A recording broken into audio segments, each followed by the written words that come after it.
Hello everyone, and thank you for tuning in to Wowhead Weekly number 76. There was a big alpha build this week. It was Perk's birthday. BlizzCon was announced. All sorts of stuff went on. So before we get into all that, I would like to introduce my lovely co-host, Wowhead site manager, Perculia. Hey everyone, we skipped a week, so we have two Pepes this week. They're very excited about lots of things. We have lots of Legion Alpha builds, we have BlizzCon, there's even some more movie updates, cool posters, lots of cool stuff. So we should talk about BlizzCon first. Yes, let's talk about BlizzCon first. So let me start out by saying, I started doing this new thing on my channel, which I talked to Perk before I did it, where I was going to when news comes out, I'm just going to make videos the day that the news happens, because I think it'll be better than doing like a recap every week. Then I'm on a plane when they announced BlizzCon. I was so upset. So by the time I had a decent internet connection, it was kind of late by then. So I'm going to end up making a video reminding people before the tickets go on sale. But this was the most frustrating thing for me, because it was Wednesday of last week. Wednesday of last week they announced BlizzCon number 10.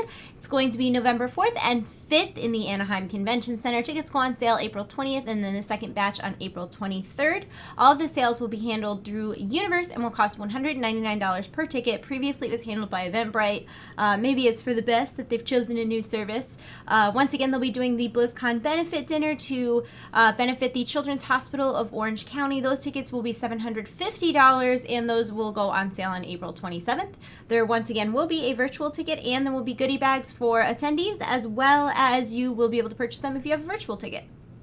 Yeah, and BlizzCon also has a brand new design website, so they mean some serious business this year, making it feel like, an event that the public should appreciate versus, a reskinned part of all the other Blizzard homepages. So, looks pretty stylish. I assume that means we'll be getting lots more articles this year, so that's why the hub looks a lot more fleshed out. And they do have a guide to buying tickets, and one part I thought was interesting. They said new for 2016, emails containing barcodes to claim badges will be sent closer to BlizzCon, not immediately after purchase. All tickets will be sent to both the purchaser's email address as well as the email address assigned to a ticket. So if you don't get that email right after you buy them in April, do not panic.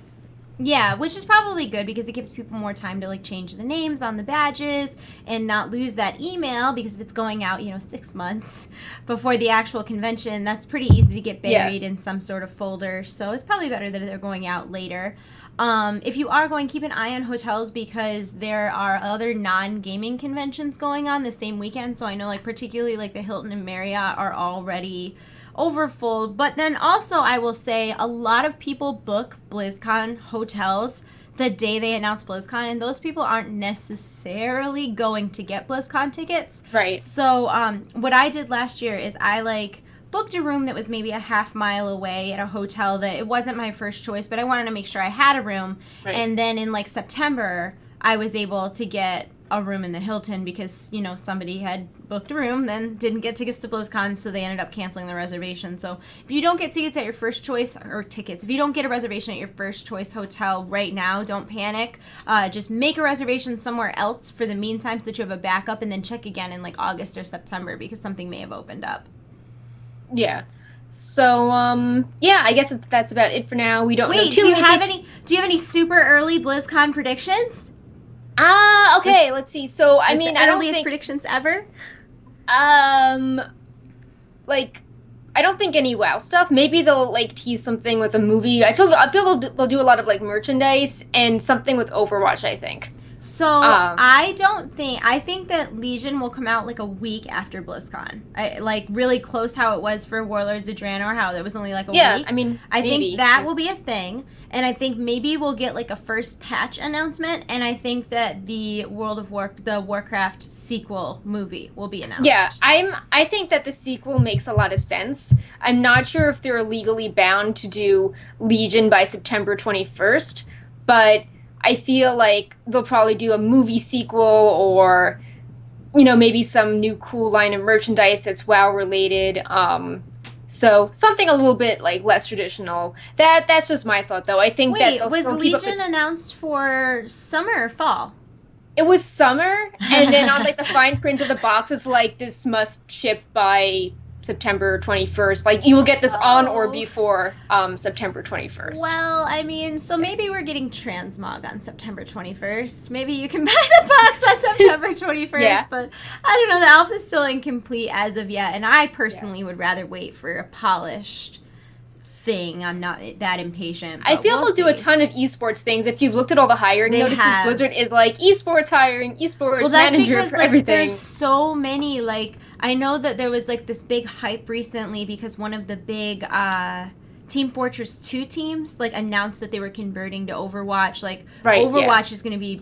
I really think Overwatch is going to be big in the esports scene, and I think another reason that I feel that way is because you're seeing all these games pop up now that have that sort of like Team Fortress 2 vibe. So I feel like other companies are also seeing like, oh, Blizzard's onto something, better get at this. Right. But this isn't like the MOBA situation. Blizzard is on this early. They're the ones who are conducting the hype train.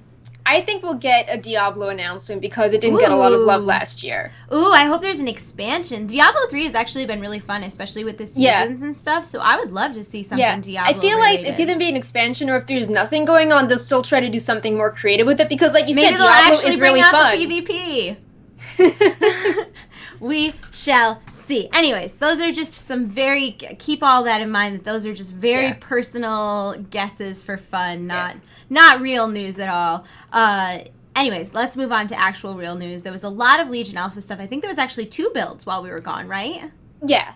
Wow. And like when we did the last show, we had just gotten a build, so there was stuff that we were still discovering, which I don't think made it into the last show's notes. The last show was super short, and then we had like this 2-week break, and then so much stuff happened. Yeah. So the first thing, I have to say this because I find this kind of hilarious, but a lot of people who had access to the alpha were going to the forums and like spamming and trolling about server instability, which is very silly because it's an alpha.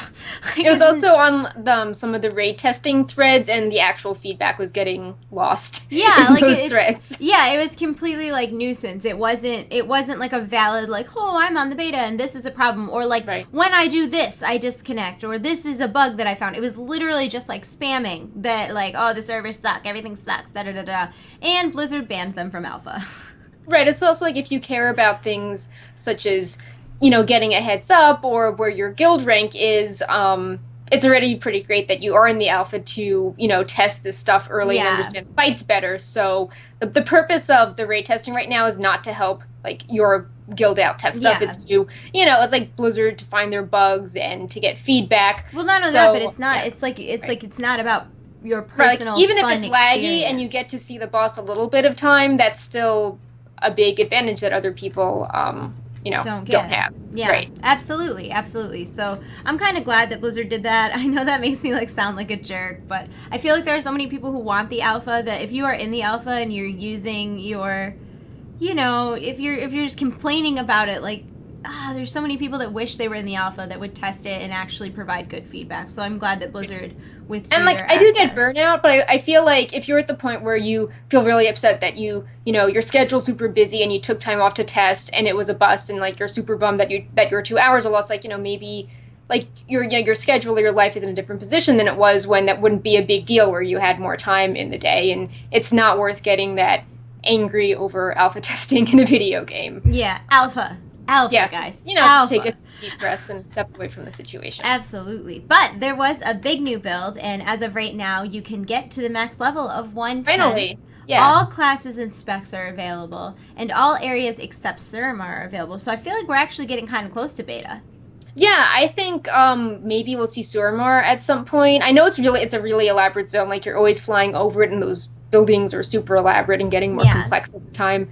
But I feel like maybe they'll do Suramar and some like bug testing in Suramar, and then when Suramar feels a little more polished and maybe World Quest, then it will move into beta. But that's just my thought. Yeah, I would assume that once everything was released, because I know that another tweet that came out, and I don't think this is in our notes, but I saw a tweet go out that somebody had asked how far along professions were, and as of the patch that allowed you to be 110, they said professions were complete, they just needed polishing. So yeah, there was a profession forum thread that was made. Actually, yeah, that's a good other point to mention that. There are all these like elaborate profession quest lines, and we talk about something in the notes, but you know, it takes a while to quest through everything, and we will have more updates on that at some point. But it's really cool. Like, you get to do quests pretty much in every single zone, and they have all these really cool flavor things. Like when you learn how to create a gem recipe as a jewel crafter, you zoom in on this gem and you have to chip away at the gem to carve it. Or if you're doing blacksmithing, when you train, you have to do things like, you know, smelt something at the anvil and then hammer it at the forge and then cool the metal down in the water bucket and use this tool. Like you have to like run around the building making items. So they're trying to have it, I guess, you know, add some be more interactive. Right. Well, I'm excited about that because that's one of my favorite videos to do. Every time there's a new expansion, I do a video like professions in my superior, professions in whatever. So I'm really excited to do the professions video this year because there's so much more to talk about. It's not just like little things. It's like, oh, here's all this super fun stuff to do, and there's quests and there's lore, and you know, you actually feel like attached to your professions. Whereas in Warlords of Draenor, it didn't really feel that way. So, I'm in a yawn. Oh, excuse me. That's a good transition to talking about the quests that were available. Absolutely. Yeah. Do you want to talk a little bit about the Broken Shore quests that are available? Sure. Do we have a spoilers tag? Or I do have one for your face. Yes. Hang on. All right. F2. Oh, that's me. There's you. Okay, and then there is spoilers. Yay, spoilers. So the Broken Shore experience is available for the Alliance to test, and this is the quest line that was like the Dark Portal invasion leading up to Warlords of Draenor, where it ties the quest lines together in the pre-patch. And so this is what you do at level 100 before you can play Legion, and you get the quest The Legion returns upon logging in, and you follow Varian to the Broken Shore and you face off against Gul'dan, and that's the experience that begins your adventure into the Broken Isles. And some cool things to note is that Stormwind Harbor is updated for this event. All of the races are helping out towards the war effort, including Pandaren that are building tons of dinner tables and feasts to keep you well fed. We have a video on the entire questline if you want to see it, but some key spoiler points, remember spoiler tag, is a lot of past demons we've fought are resurrected, you know, as has been spoiled already. Varian does die, and then there's a scene where all of the faction leaders are mourning him at, you know, his funeral. His body is laid out, and then afterwards there's an argument between Jaina and Anduin about should they be fighting the Legion or the Legion and the Horde, and Jaina gets very upset and leaves at the end of the conversation. Of course she does, because she always wants to fight the Horde. Freaking Jaina. I think her idea is that she feels that the Horde and the Alliance were fighting the demons, and the Horde did not fight in a way that she thought that maybe the Horde could have fought in a way that would have like prevented Varian's death. I'm pulling up the spoiler line quickly. It was let's see. The Horde betrayed your father and left us to die, but to fight beside these cowards would dishonor everything he stood for. Anduin's like, agreed, I'm sorry, Jaina, but vengeance must wait. I ask that you prepare the Kirin Tor for battle against the Legion. Jaina, my mages will be ready to fight the demons, but we won't fight alongside the Horde. Never again. You disappoint me, King of Stormwind, but sooner or later you will see the truth. You all will. And it ends with Anduin saying, my father dead, disaster on the Broken Shore, Jaina fixed on revenge, everything is falling apart. So that's crazy. She's been so mad since the whole Theramore situation. I feel like different writers have gone over different parts of her because she came across different in the Tides of War book. I mean, like, she was still very upset, but like you understood more of what was going through her head. So I feel that when different people get assigned to write her, then her personality starts becoming kind of inconsistent. Yeah. Jaina crazy. So, Jaina crazy. Yeah. We good with spoiler tag? Yeah, we're good. No more spoiler tag. So this was exciting too. They added in the world quests in this. Well, some of them. They added in some of the world quests in this build of Legion. Yeah.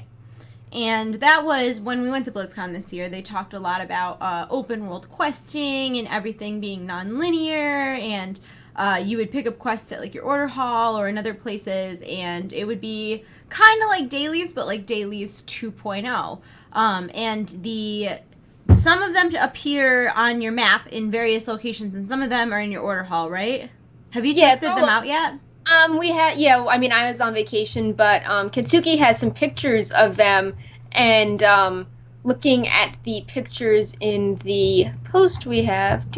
It was actually in yesterday's post. We should have dragged her in here. Yeah.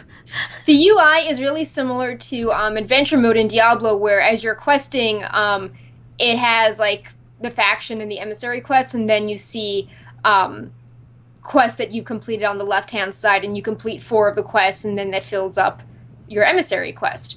So I guess you like sort of wander out and you pick up quests as you go along, and then this little UI keeps track of how many you've done. And yeah, there's all sorts of really cool quests you can do. It's not like kill 20 boars and get, gold or 250 reputation. The rewards are really varied. Like, you can do pet battles or rare spawns or world PvP or your usual stuff. And that variety seems really cool. Yeah, definitely. And then the order hall campaigns and stuff are available now too. Yeah. So just one more quick note about the world quests. They seem to be stressing in the blue post announcing the world quest that they didn't want them to be like dailies now. So as opposed to dailies 2.0, this was more like, this is different than dailies. Like, please don't think about dailies. And they were trying to stress that you didn't just go to one place to pick the quests up. And the quests were available not on a daily basis, but like the time could greatly vary. Like, you could do like a PvP control the tower quest every few hours, but like rare spawns might be every few days to complete. So there was a lot more variety.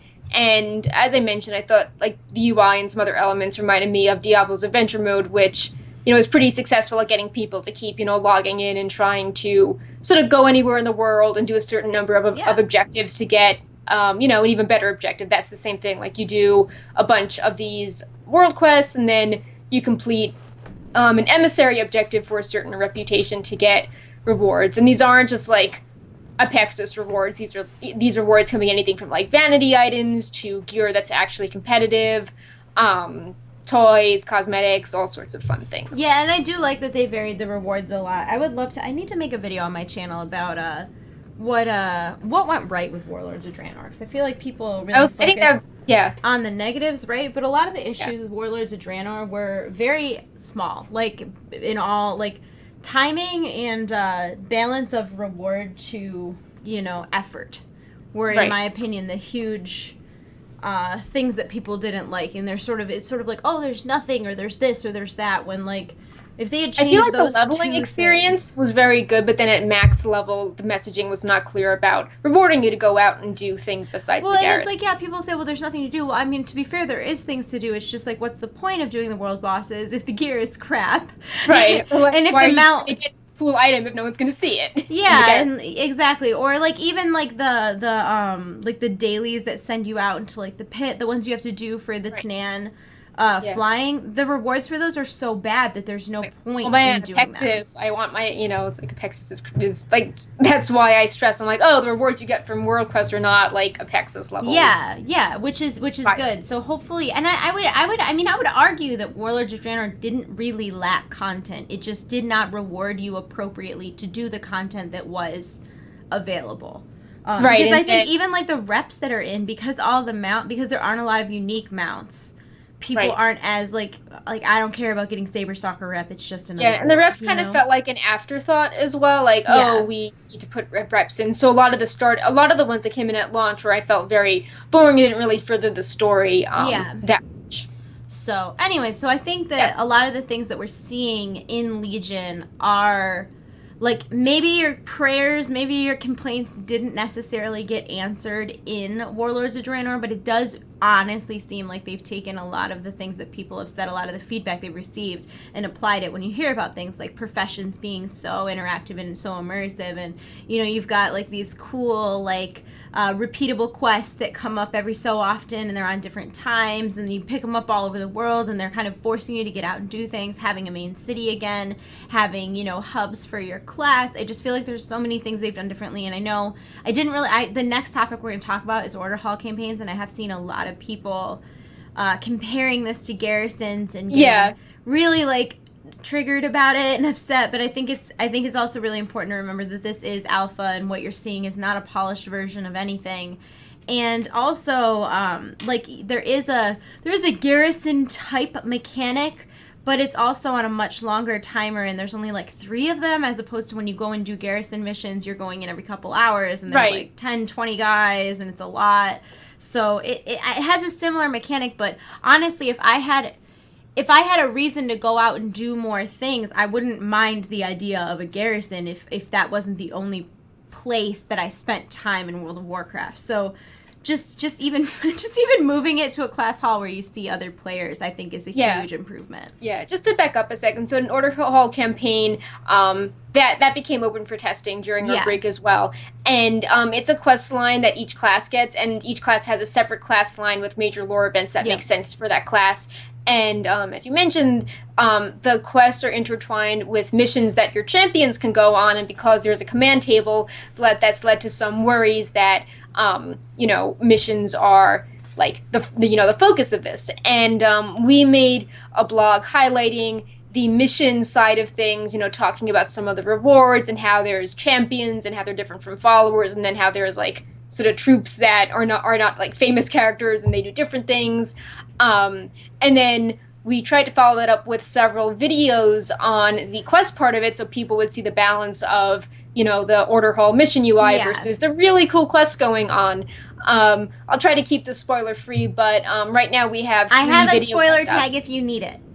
I mean, it's okay, but like just in a vague sense. So we did Death Knights today, and you rescue Koltira in one of the quests, and there are 3 lore figures that you raise up to be the new horsemen. There's a 4th one, but that's not in the quest yet. Like for Shaman, you restore Thunder Fury, and then you interact with a lot of the elemental lords, and those are characters like Neptulon that we saw last in Vashir with Cataclysm or Alakir. So it's nice that storyline is continuing, because for several expansions it's like, oh, the lore figure's done with the patch, that's the end of it. And then for Warlocks, you get to interact with some of the members of the Black Council and see the future of it, because at the start of Legion, their fate seems pretty uncertain. So hopefully, if you look at the videos and then you look at the mission UI post, you'll get a clearer sense of how the two things, interact. And like, you can't have a billion champions. There's no 20 quests to do at once. Like, everything furthers each other. So like the missions, they're really toned down in comparison to what's in the garrison. Yeah, and it sounds like it also seems like there's more explanation for why you're doing things, as opposed to where you log in, you just send your garrisons out, and your garrison mission followers out, and it's sort of mindless. Whereas your champions have a real purpose, and there's not very many of them, and it sort of intertwines in the quest that you're also doing. I need to read a little thing that Watcher said, because, a lot of people started writing blue posts on all this, and one clip was, we approached Legion unsure whether there would even be any continuation of mission gameplay at all.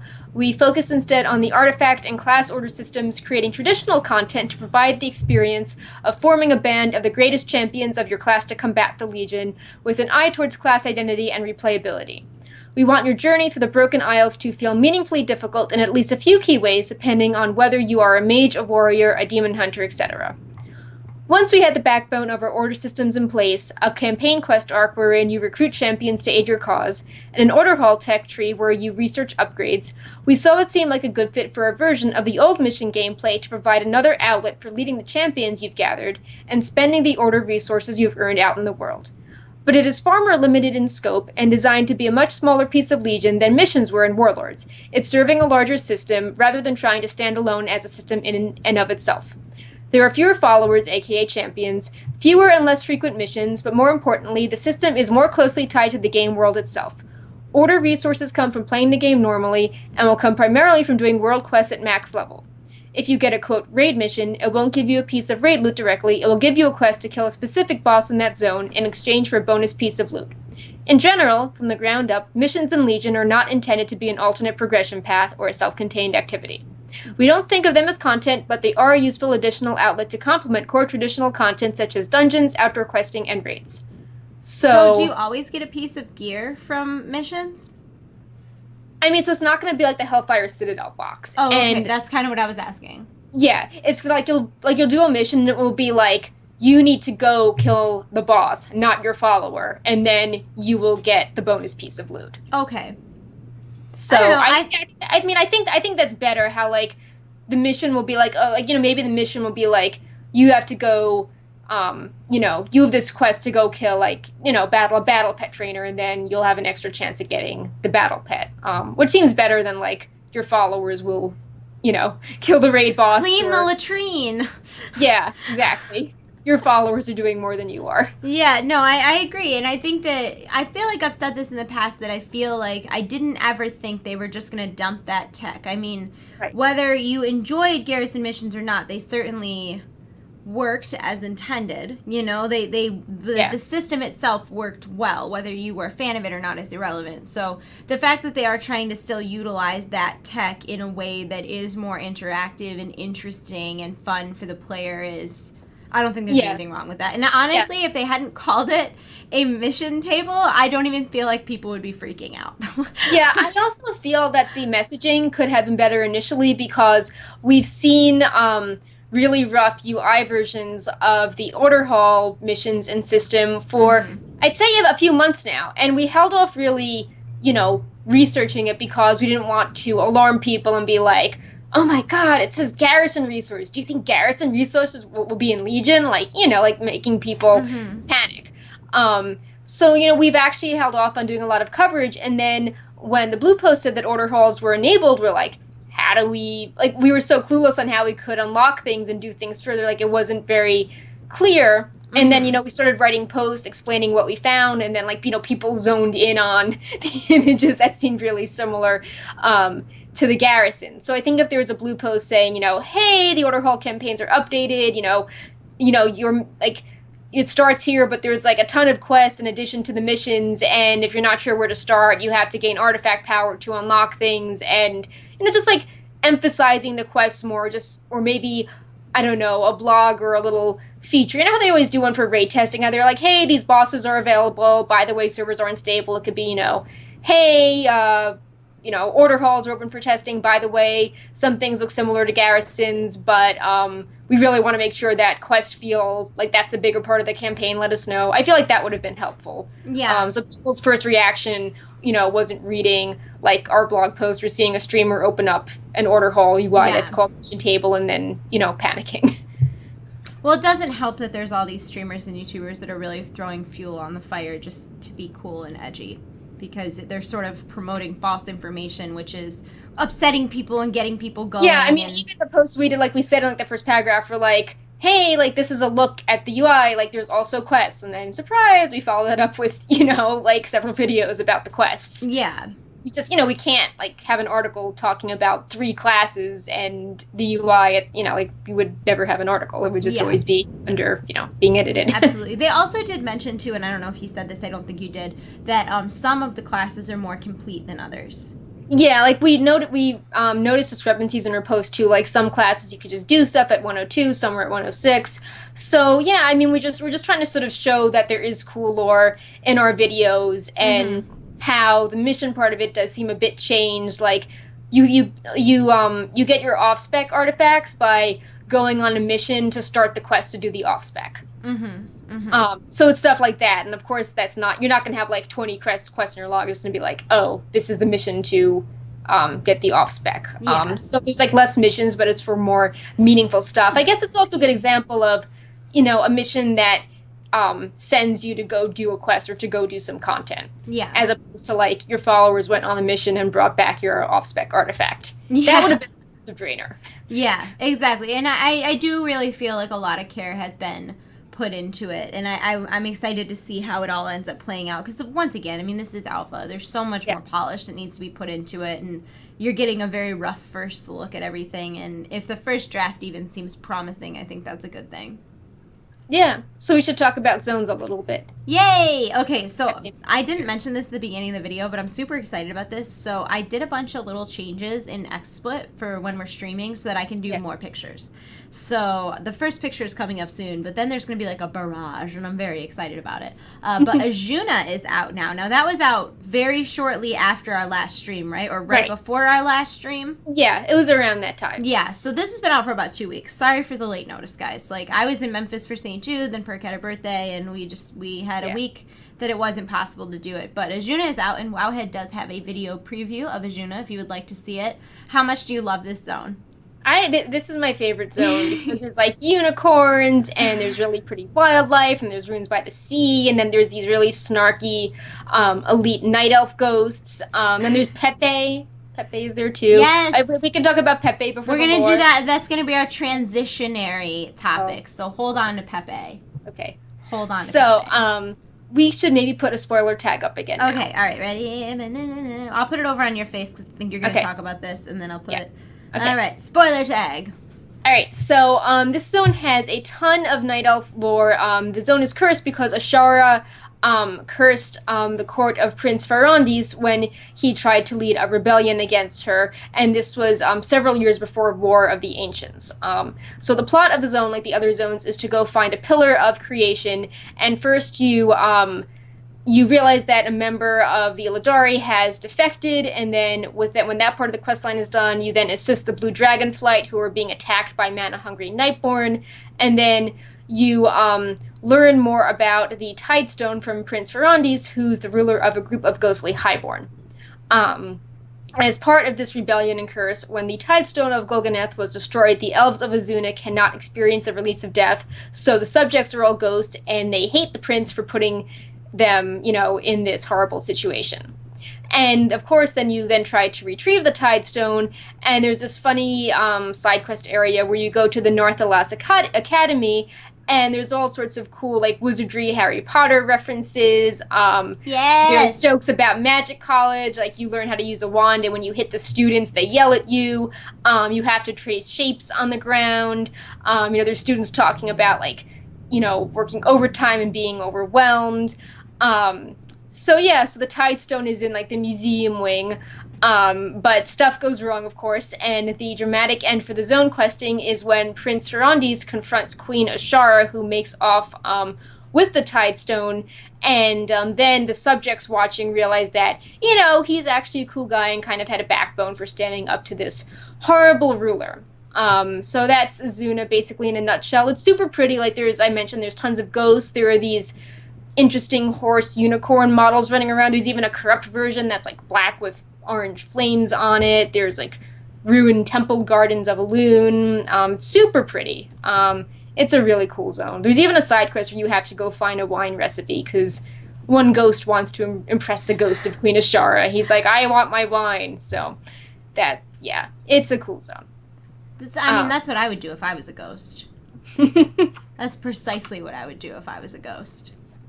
So, are we ready to talk about Pepe? Yes, okay. Bam! Pepe's in Azsuna. He is so cute. Yes, and there's a new Pepe disguise, and Pepe's in Dalaran. Yep. And that is more Pepe. So cute. I know. This honestly might be my favorite Pepe disguise. It's so cute. It's so cute. And you can actually loot that disguise if you click on Pepe. You get tiny goggles, and you get the Tangerine Traveler achievement. And if you're on Twitter at all, you may recognize the goggles from what cinematic director Taron Gregory wears in the avatar of his gnome. Yes. So Pepe, and Jordan Powers confirmed that this Pepe disguise was based on Taron Gregory, who was a friend of Pepe.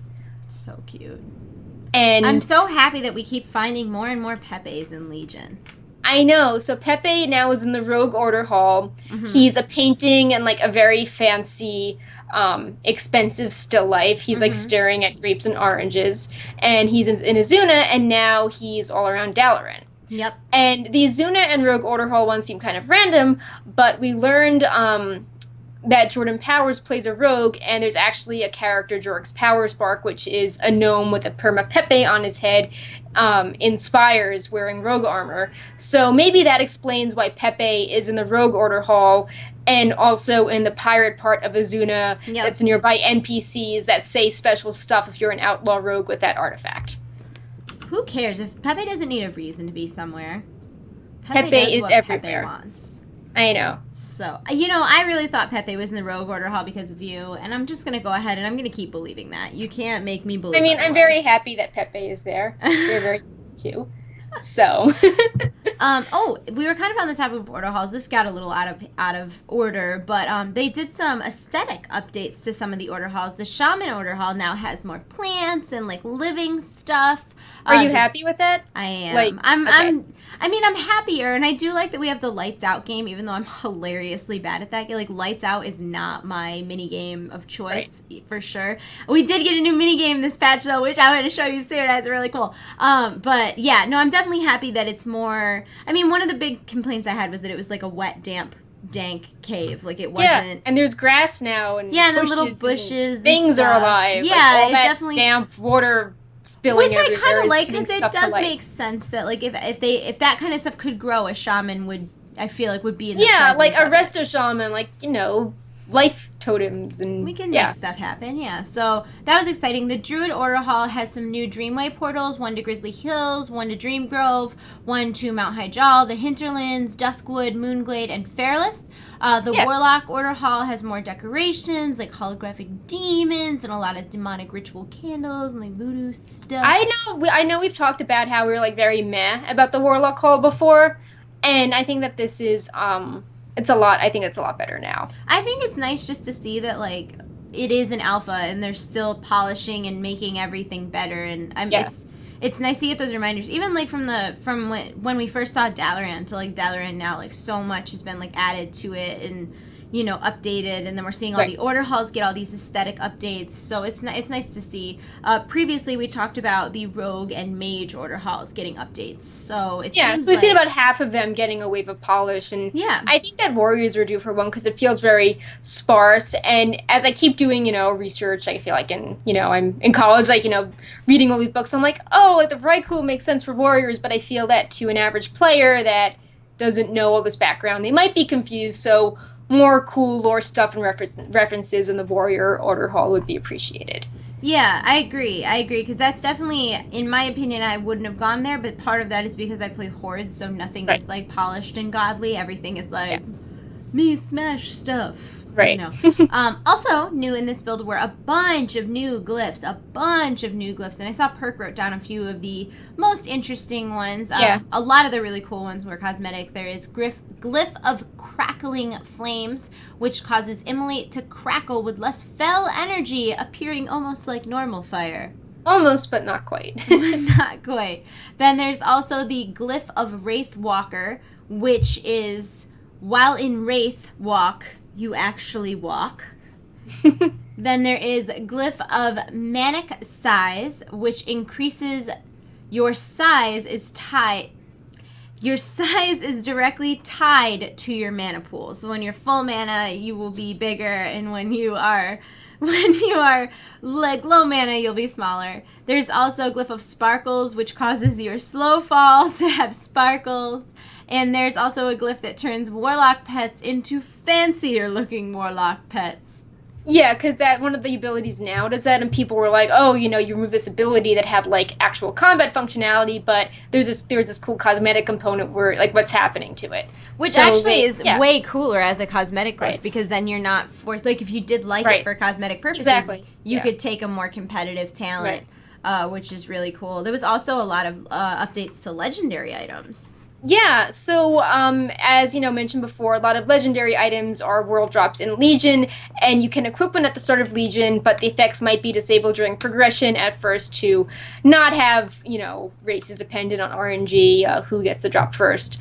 And in recent builds, they've been improving the items to have lots of flavor text and cool models that go along with them, so they feel more special, you know, kind of like Diablo. And Diablo, legendaries tend to have unique appearances, and they always have that special equip and, you know, maybe some flavor text.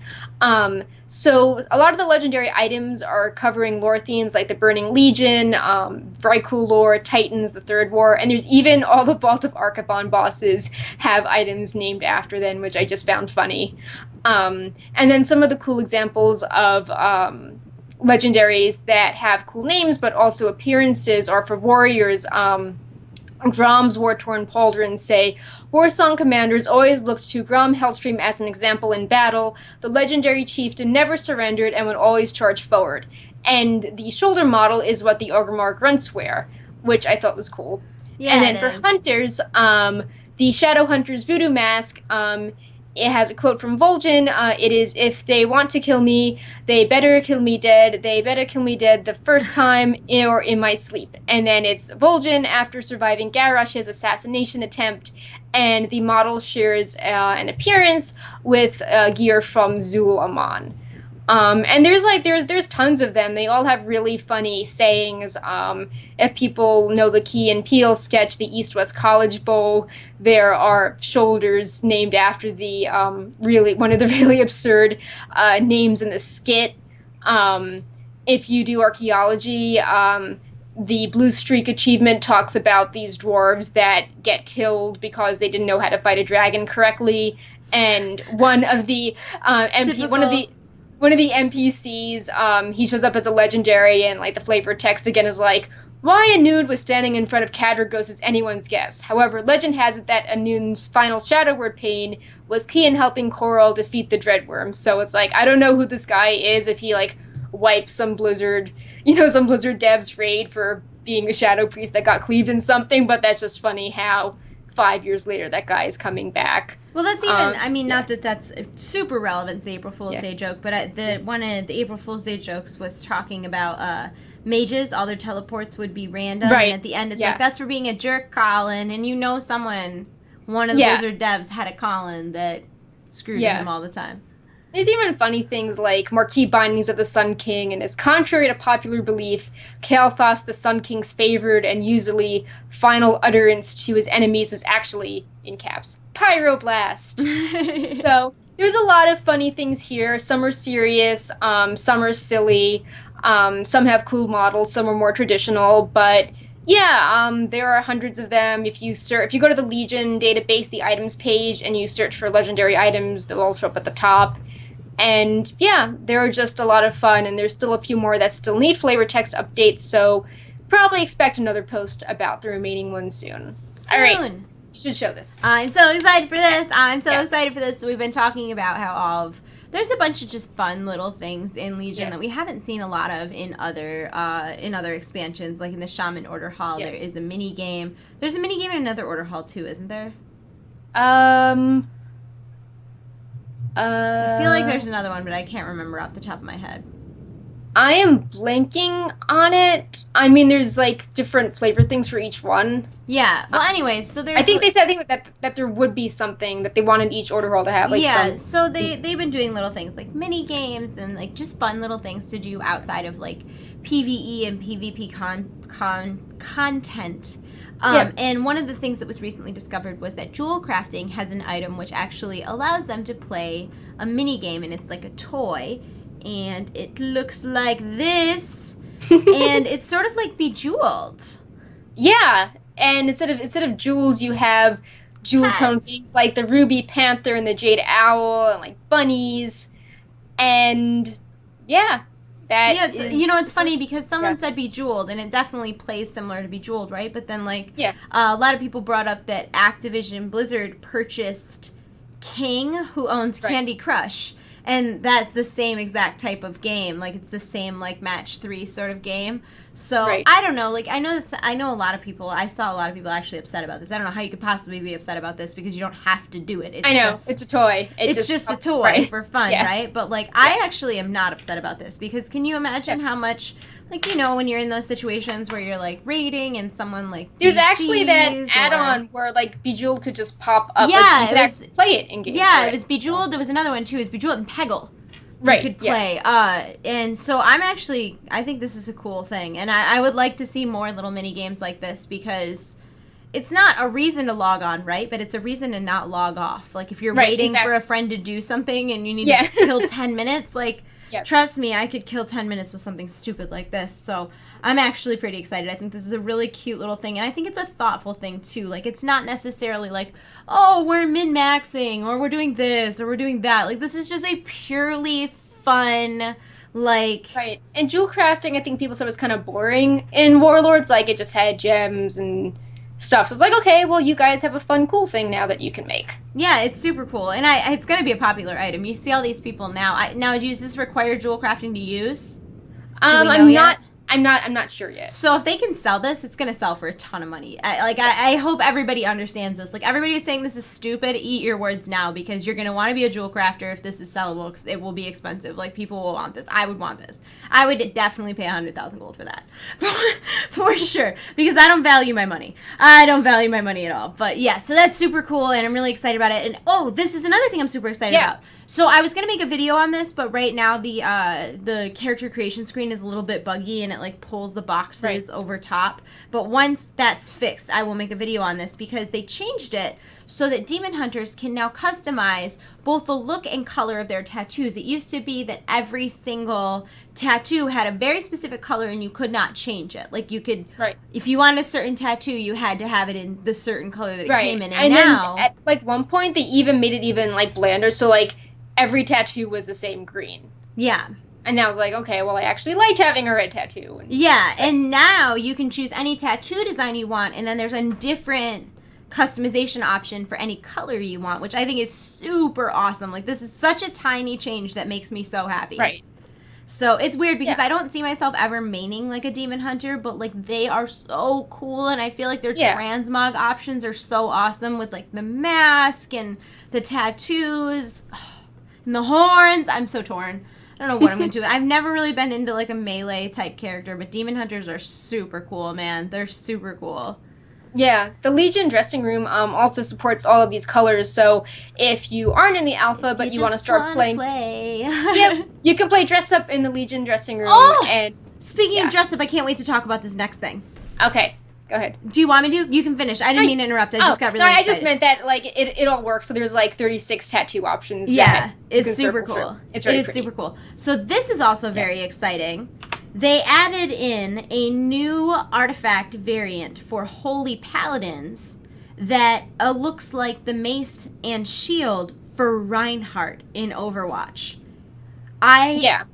This is the coolest thing. You made a joke post about I know, that was my first Overwatch. Thing. Yeah. Like, transmog, and then they go and do this. Like, this is the coolest thing. Like, Blizzard, please. They also added in this flail that is inspired by the Diablo Crusader weapon for prop paladins and prop warriors, but like, who cares when you can be a holy paladin and look like Reinhardt? So cool. I'm also excited that there's a shield variant in the data, because for holy paladins they had that book offhand, so it's not like, oh well, look at that, and it's so cool. And like, Reinhardt even has a skin that he has that like holy lion on him. Oh my god, like, I nerded out when I saw this so hard. I think this is one of the coolest things coming to Legion, and I don't even play a holy paladin, and it's not even like I'm going to play a holy paladin. If I was going to play a different class, it would be a resto druid. But man, oh man, like, when the holy paladin in my guild shows up with that, because he will, I don't know if you're watching Messer, but I know you'll show up with that just to like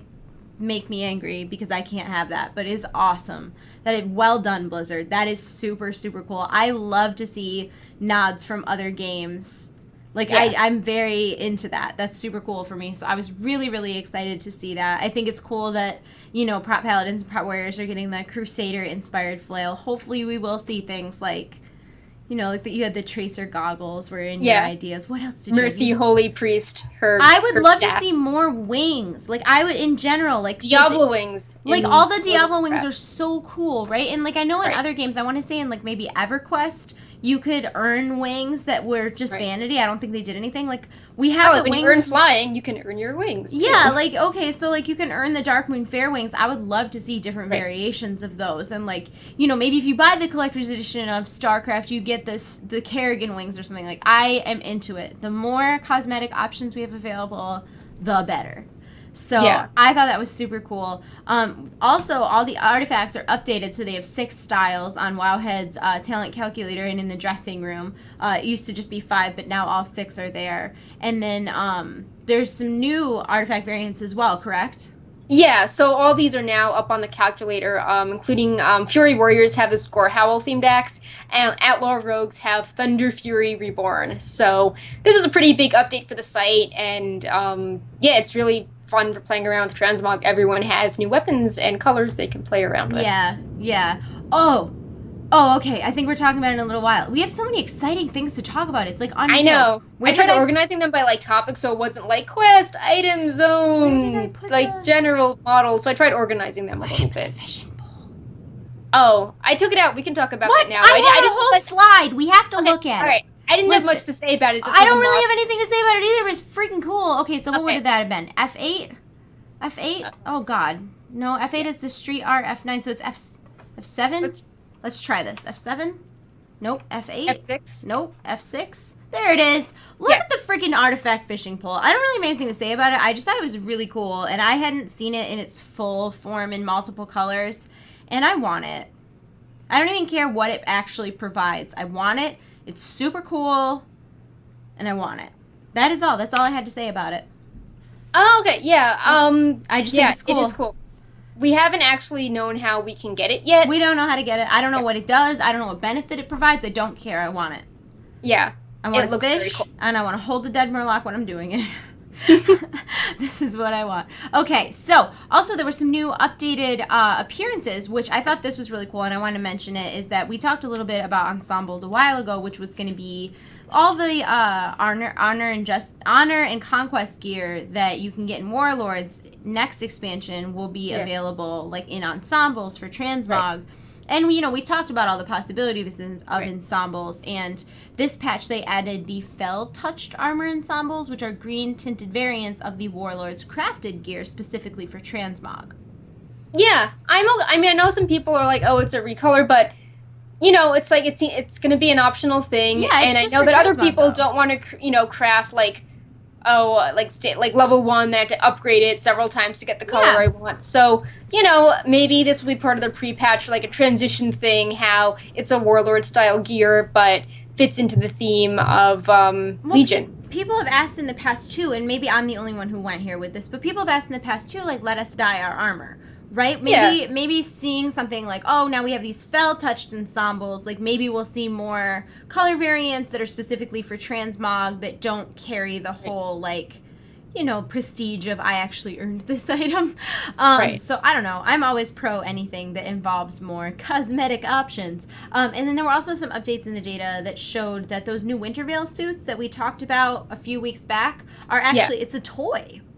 Yeah, it's going to be a toy, and then there's, like, it's confirmed that there's the short options, then like the longer options as well, and that comes in red and green. Yep, and then there's the Hollow's End witch hats, and there's like a bonnet that I think is going to be for Pilgrim's Bounty. Right, I think that'll be super cute. So yeah, it's good that holidays are finally getting some updates again. Because people were sad about the recent holidays like Lunar Festival and Noble Garden and Love is in the Air. Yeah. Yes. We talked a little bit about the Warlock pet glyph, but the actual Warlock pets themselves have gotten some updates. Yeah, these are super cool. So the Beholder, there's a demonology Warlock talent called Beholder, and it summons a demon, and it used to be like Baby Duramu, but they changed it so it looks more evil and has this big blinking eye in the middle. Voidwalkers are much more buff now. They're very muscular. Mm-hmm. And then the Void Lord, which is presumably the enhanced Voidwalker you can get from that cosmetic glyph, he's also buff and he has cool armor. And his armor comes in 5 colors, so people are speculating like maybe each artifact style. Yeah. That would be cool. So, that would be really cool. People are really excited about the Voidwalker. They're like, oh, finally! Like, he's been lifting. He's, like, in better shape than me. Do you even lift, bro? Yes, I do. Yes, I do. Also, in the department of new models, Illidan got some new models. Yeah. Like several. I know. They're all different colors. So there's this, like, spectrally looking one, where he's all sparkly. Then there's this red and black one. And then there's also this purple and black one. So these are things. There's so many models. I don't know. And like, why is he spectral? Like, and he's not ghosty, right? He's got glitter. He's got like sparkle about him. Yeah, he's like a boomkin. Yeah, he's like a boomkin. I don't. Starfall. So I have no idea why there's so many Illidan models. Like, I feel like the red and the purple ones could be some sort of like, okay, this is metamorphosis and this is like enraged metamorphosis. Right. But the spectral one just throws me all for a loop. Right. Like, I have no idea. We haven't seen him yet as well. Like, we haven't seen him doing any Legion-y things. So it's like, well, he's got to be doing something big if he's getting all these different models. He's doing something. And it makes me wonder if maybe different classes will be involved, Like, maybe Druids do something and he takes on some sort of spectral moonkin form. I don't know, but The idea of a Boomkin Illidan makes me laugh a lot. Yeah. So we will see. The novel just came out. Maybe Illidan hype. Illidan hype. Yep.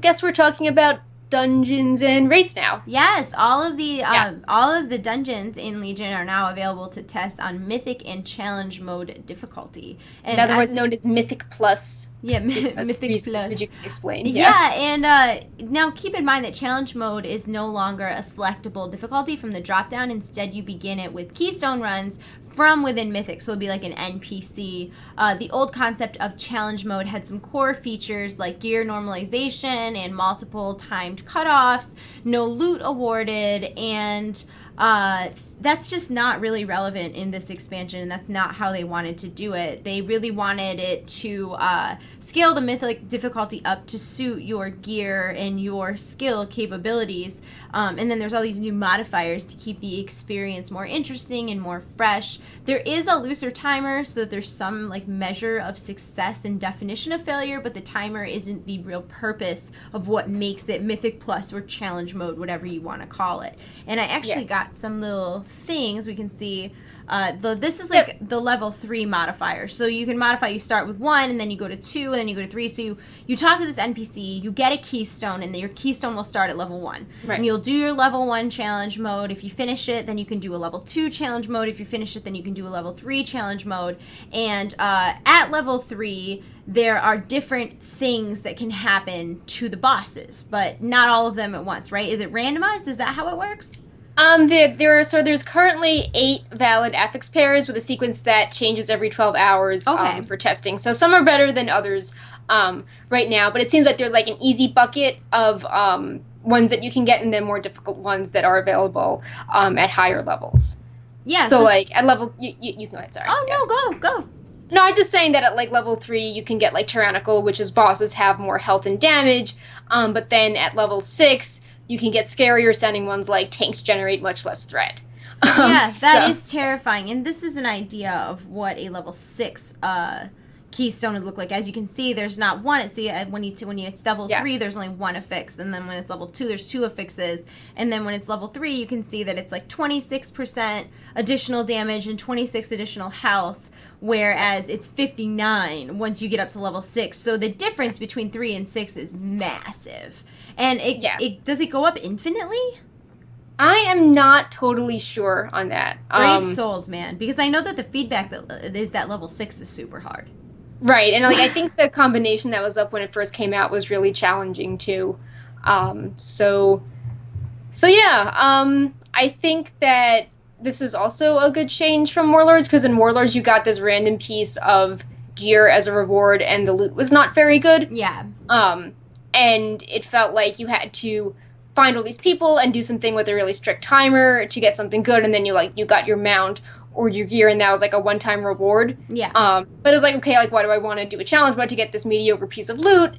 And I feel like this sort of like being like, oh, skill based, like, oh, we're awesome, we beat something at this level. That feels more Diablo style. Yeah. You know, like you set like the level of the rift you want to do, and then you do the rift, and like you always feel good when you beat something at the level you think you're pushing it, but you don't try something, really high above your skill level and fail. So. Oh, I do that all the time because I'm not a smart person, but.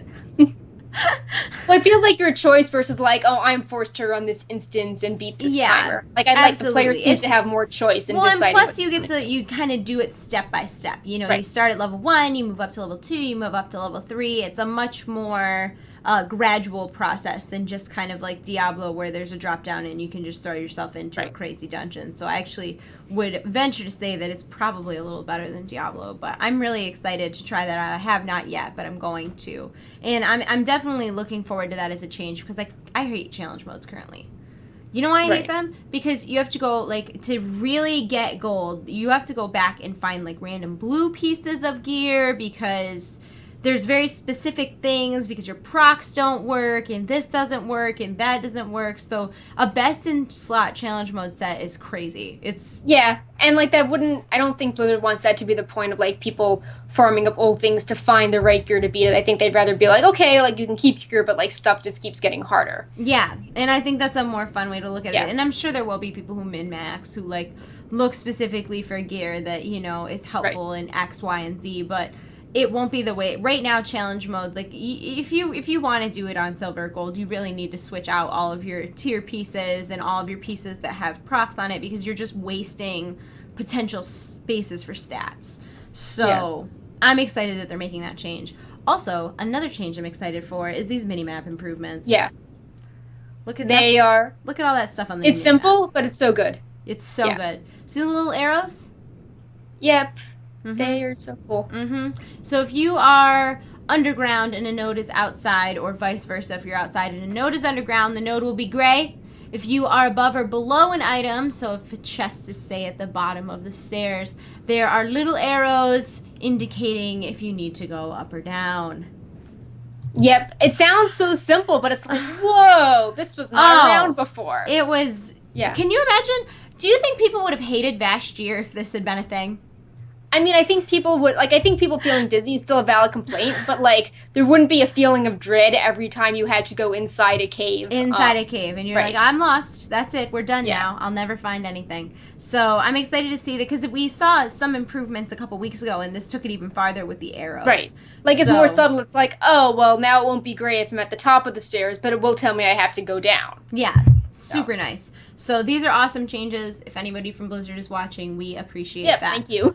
Also, what's going on now is some Warcraft street art. This is not. This is obviously not Legion stuff. This is in real life stuff. This was all done by a group of people called Artitude. The Night Elf murals that you're seeing right now are in London on the walls along the Great Eastern Street.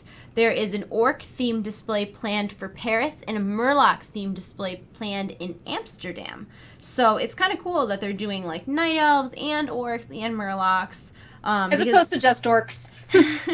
Yeah, well, I mean, I'm not complaining, being that I play Horde, but the Night Elf ones are certainly cool. I like that one. I like the black and white one. That's my favorite. Yeah, I also like the different art styles as well because we're so used to, like, you know, movie marketing or, like, you know, hyper-realistic. And it's nice to see different genres of art, which is why I like the black and white one as well. I like the black and white one because it looks comic book or something. Like, it's really neat. Yeah. Also, so if anybody cares, Cataclysm Time Walking is live now through April 18th. You can queue up with anybody level 86 or higher. There's a small chance of getting the Reigns of the Infinite Time Reaver, which is a very cool Drake off of any boss. Bosses drop eye level 660 loot with a chance to be 675. There is a Cataclysm Time Walking vendor who sells some pretty cool stuff like Gurboggle's Gleaming Bauble, Earl Black Tea, Tousle Wrench's Mega Accurate Simulation Viewfinder, as well as like gear and stuff. If you are under level 100, definitely wait to buy any gear until you're level 100 because it's actually kind of decent if you're right at level 100, but it won't scale up with you as you level. So yeah. So also, if you do the quest, you'll get an additional 500 badges. Yeah. So like if you hit level 100 and you don't really like know what to spend things on, you can buy several like 675 time warped items, and that's a really solid way to start off. Yeah, and you can also save your badges too for Wrath Time Walking because there's different gear that you can buy, and I think it's in different slots too. Exactly. Yeah, they are. So or you can save up for the mounts. Yep. Burning Crusade oh my god, there's Burning Crusade Time Walking too, so there's actually 3. Burning Crusade Time Walking has the Amani Dragon Hawk. The pink Dragon Hawk. Yep, and then Wrath Time Walking has the cool Ironbound Wraith Charger. Yep. What is and this doesn't it doesn't have any specific one. It would be cool if there was like a dragon, like a recolor of the Dragon Soul one. I think that would be cool. Oh, that's not where I would have even gone with that. I would have thought like the you know the one that you get for doing the achievement, and then there's a similar one that's a different color that drops out of Stone Core, and then it's also this... the Stone Drakes? Yeah, and that's the same one as the Alchemist one, too. Like, I think it'd be cool if there was a recolor of that one, because that's a unique-looking Drake. You don't see a whole lot of them. Yeah, extra cool if you actually turned into it, but they patched that out on the other ones a while ago, because they're lame. So, Cataclysm Time Walking, for those people who care. Warcraft movie hype! I'm so excited about this. So we got a whole I want to tell my story about the Warcraft movie poster. So Blizzard emails me, and I'm in Memphis at St. Jude, literally complaining to Perk about the fact that they announced BlizzCon while I couldn't make a video. I'm barely done complaining about that, and then they email me and they're like, "Do you want to reveal one of the Warcraft movie posters?" And I'm like, this is such an inconvenient time, but yes. And I tried to, but the internet was super spotty, and you're not allowed to even, like, look at your phones in the hospital. They changed this, HIPAA rule. So if you are not actually a patient, like, if you have a camera of any sort, like, it is not allowed to be out. So I was really afraid to touch my phone. So I ended up releasing mine late, which was very embarrassing for me. But they released 10 new posters. Wowhead debuted one of them. I was supposed to debut one of them, but I dropped the ball on that. And they're all super awesome. Like, I think these are super cool, and I think Garona looks awesome. Check it out. So this is, that is, oh, I put these on. That's Duratan. Hold on, let me, that one was Duratan. Let me slow this down. These are too fast. We can't even talk about them. Slideshow, let's move that up to 6 seconds. And then we'll go back here, and then we'll restart it. So that is that Gul'dan? No, that's Blackhand. Oh, that's Blackhand. Okay, and then this one's Duratan, obviously. Yep. Looking noble. Then the next one in line is Garona, who I think looks awesome.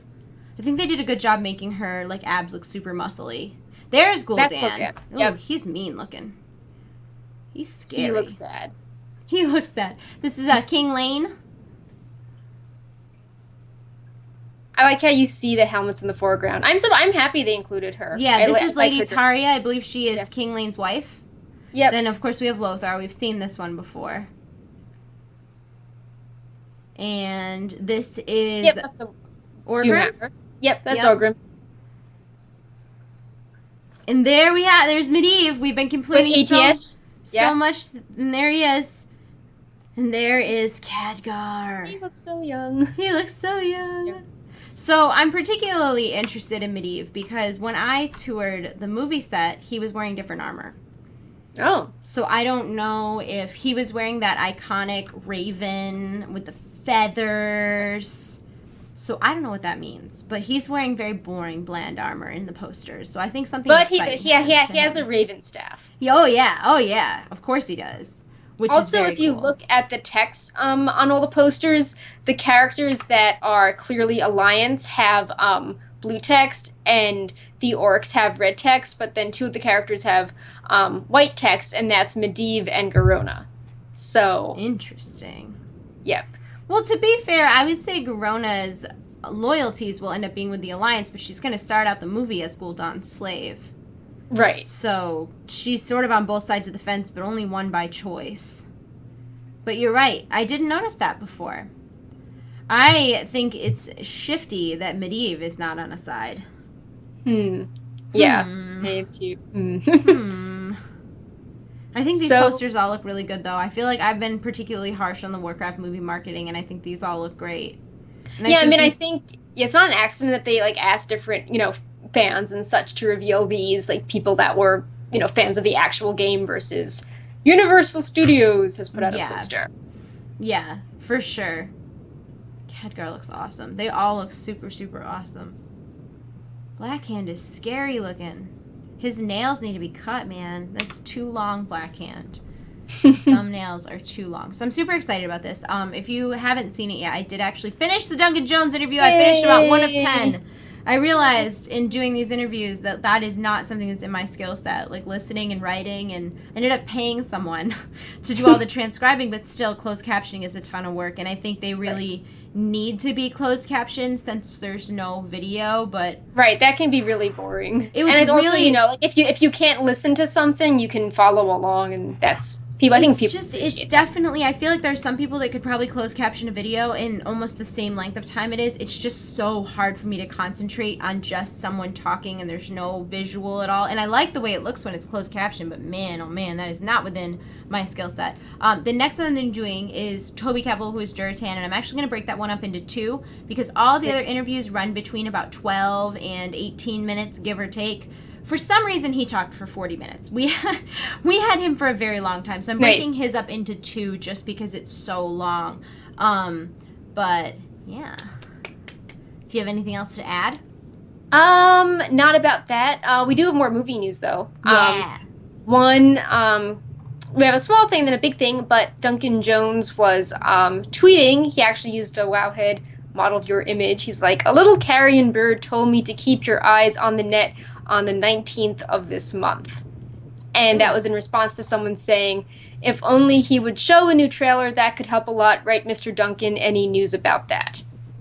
Okay, well, I got into it with someone the other day about Warcraft movie trailers, and I think I complain more that there are too many trailers for movies. What was it, Batman versus Superman? If you cut up all the footage, there was 11 unique minutes of footage from the movie. That is great. That is 10% of the movie in a trailer. Like, I would rather only get a 30-second or 1 minute or 2 minute glimpse. I don't want to see 10 minutes of the movie before the movie.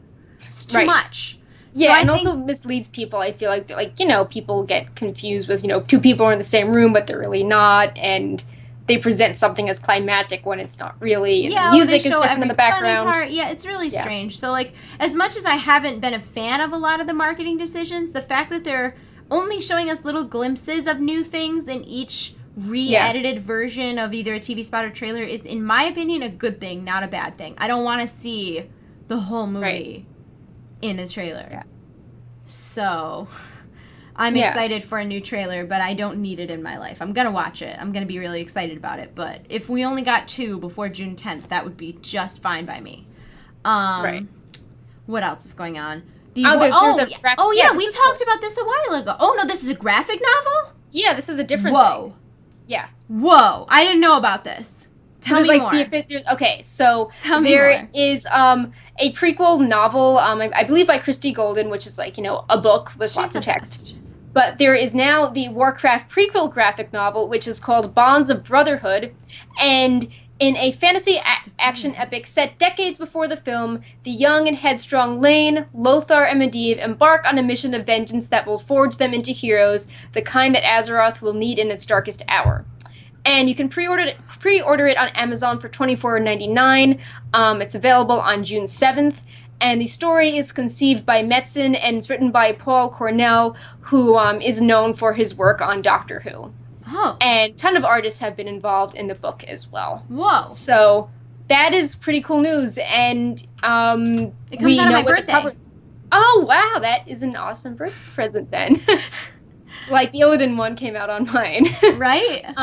Yeah, and the we don't have a slide of this, but the cover of it, it's it's obviously Alliance focused. It's got Warcraft in blue letters. You've got this griffin, and then inside the griffin you have the character imposed in it. And well, it's for the freaking record, Chris Metzen is always doing Alliance-centric stuff, that guy. I feel like if they're going to do a graphic novel that's Alliance-centric, they should do one that's Horde-centric as well. I mean, do you think maybe...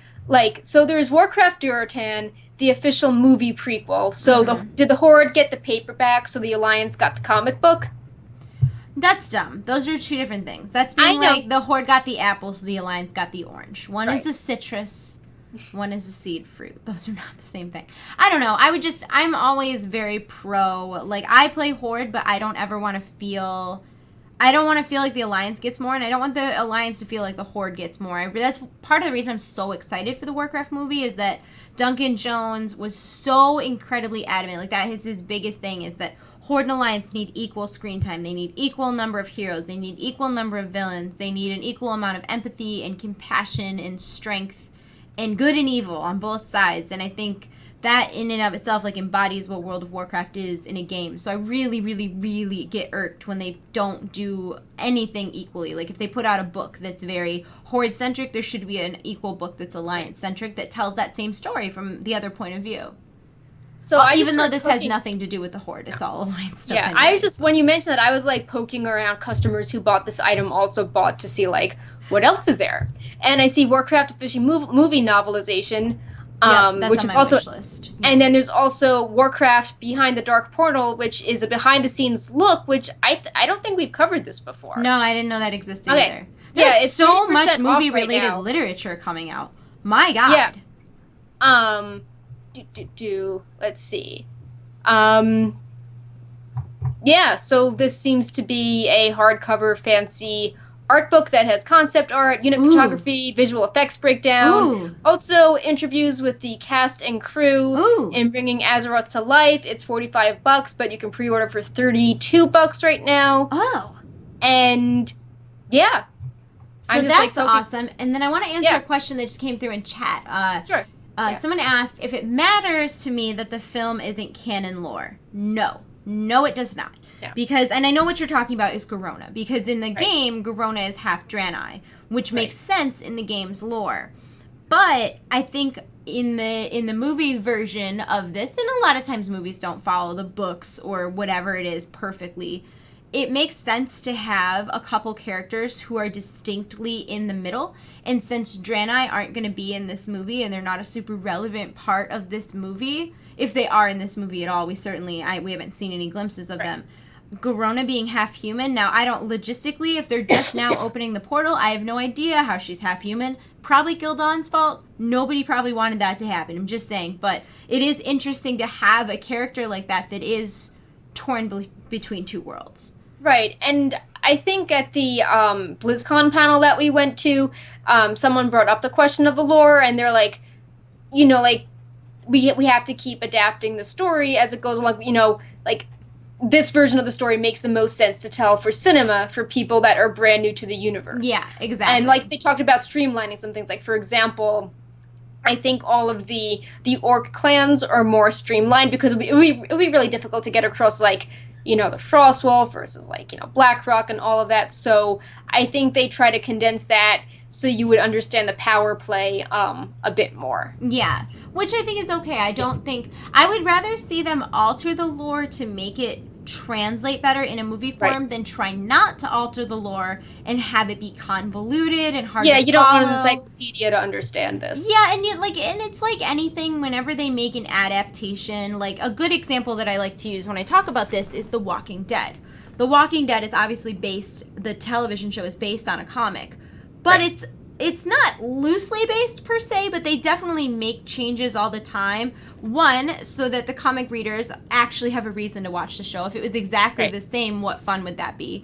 And two, you don't necessarily have the same amount of time. Like, we've had 11 years and probably 15, 20 books, graphic novels, comics, to all these things to learn the amount of lore we know now. There's no way they could pack that into one movie. It's not possible. And if they were to just do enough in 2 hours to cover, like, one little thing, the story would be so minuscule that it wouldn't be epic enough to justify a movie. So I think that, you know, altering the lore and adapting it to make it translate properly in the movie is a better choice for everyone than to be so incredibly strict about, because the thing is, like, Garona's actual story of, you know, being a slave and being the product of, you know, a violent situation, like, that is, it's just one factor that's changing. Her story as a whole isn't changing. So I don't think that's a huge deal. I think it's okay. I hope the film is not terrible, because otherwise I'm gonna have to eat I mean, I don't like some of the marketing they've done. Oh, but I don't think the marketing is. No, I mean, like, I know Duncan Jones he's been like, marketing is not me in the film. Like, yeah, they're separate things. Yeah. So yeah, I mean, maybe I really want to get that, like, art book, and, you know, like, as you keep mentioning stuff with the interviews, I think that stuff is super valuable and making me hope that the movie's going to be good, because it seems people are very excited and, you know, care a lot about all the people who play the game that want this to be good. So their families aren't super, like, ashamed of being like, why do you like this bizarre thing? Yeah, and, like, I thought one of the things when I put the Duncan Jones interview out, if you haven't seen that, I would recommend checking it out. Not for personal reasons. I just think it's a really good interview. And I think I asked, like, 2 whole questions, which were obnoxious, by the way, because I'm incapable of restraining myself. But, like, most of the questions are asked by other people from my group, so it's not a Panzer-centric video by any means. But at one point he says, you know, we've got Bill Westenhofer, who is a 2-time Oscar-winning graphic effects producer, and he's so invested in making sure this comes out good because he's played the game. I keep putting the cursor on you, I'm sorry. Because he's been playing the game since vanilla beta. Like, he is personally, do you think that someone who, you know, has won 2 Oscars, somebody who's made his career doing, you know, visual effects and stuff like that, do you think that he's going to turn around and like be lazy about things like Right. this, because it's going to be important for his career. It's going to be important for like his obvious passion in life is art. And also like then Blizzard's he's playing branding, the like they don't game. want their first movie attempt to be like, you It'd know, be awful. Yeah, Right. I mean they when you look at it, and this project started in what, 2006. This is a 10-year in the making movie. I as much as like I know some people are so worried, I feel like just the amount of times they have scrapped it and started over and hired and fired and changed things, like clearly this wasn't about just pushing something out and like draining. I've seen a lot of people like, oh well, WoW's dying, so now they're doing this movie. Like, no, this movie like has you been cannot pour out a movie like, oh, let's just CGI an orc. yeah, it's like It they takes time. could have, if they were pushing it out for money or for whatever it may be, that would have happened in 2012 when Wrath of the Lich King was out. I mean, it's just the timing doesn't really make sense for that, and I feel like there was so much care put into, you know, they rewrote the script, and even the casting is like phenomenal, and I don't know, I feel like they really put a lot of care into it, and I think that, I mean, when you hear someone like Toby Kebbell as Duratan, like, he played one of the apes in Planet of the Apes. He played Dr. Doom. I know the new Fantastic Four movie wasn't fantastic, but he was good in the movie. Like, he was good in the movie, and he's done so much, like, motion capture stuff now. You're talking about people that are so... And, like, Clancy Brown doing Black Hand, like, he's an acclaimed voice actor on top of his, you know, regular... He was in Shawshank Redemptions and stuff. I mean, I just feel like there was so much put into this to ensure that it would be fantastic that, like... I have a lot of hope. Despite marketing. So, yep, here's hoping.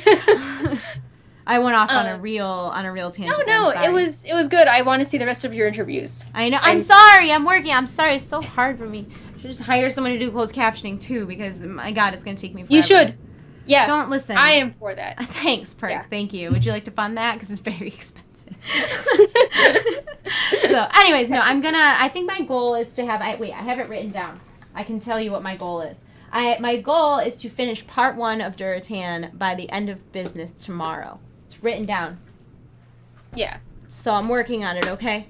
Okay. They won't, honestly, once I get the Duratan one done, it'll be much smoother sailing from there, because I think the rest of the videos are only like 12 minutes long. The Pepes believe in you. Thanks, Pepes. I believe in you. They're so cute together. You know what's weird is I understand they're the same Pepe, but like I feel like they look a little different. Like I can totally. I think they like went to a different manufacturer, because it's like the head size is different, and the way the beak is, but yeah, they do have different faces. You can tell in a cute way, not in a bad way. Yeah. I think it's cute that you can tell them apart. One of them has kind of a skinnier stripe in between his nose, and beak is a little smaller. That was your original Pepe, right? The one that would you be holding in your right hand? Yeah. Yep. This is me. That was your original Pepe, and then that's new Pepe. New Pepe. That's Legion Pepe. Chill. Yeah, he's fuzzy Pepe. Mine is like inquisitive, like side-eye Pepe. Oh my God, we need to grow up. Anyways, we were just talking about Burks. Oh my God, Burks. We were just talking about books, so this is a good transition. Do not forget and also Blizzard Store stuff. The Illidan World of Warcraft novel is available now. It is $13.99 on Kindle or $14.85 for hardcover on Amazon. Awesome book. Definitely worth a read, especially if Illidan is a lot of people's favorite, like, World of Warcraft characters. So, and it's a good prologue, whatever, to Legion. I'm trying. I'm super tired. I don't know what my problem is. I'm like falling asleep. I can tell the story to the stream when we're done with this if you guys are interested. Okay. There's also new shop merchandise.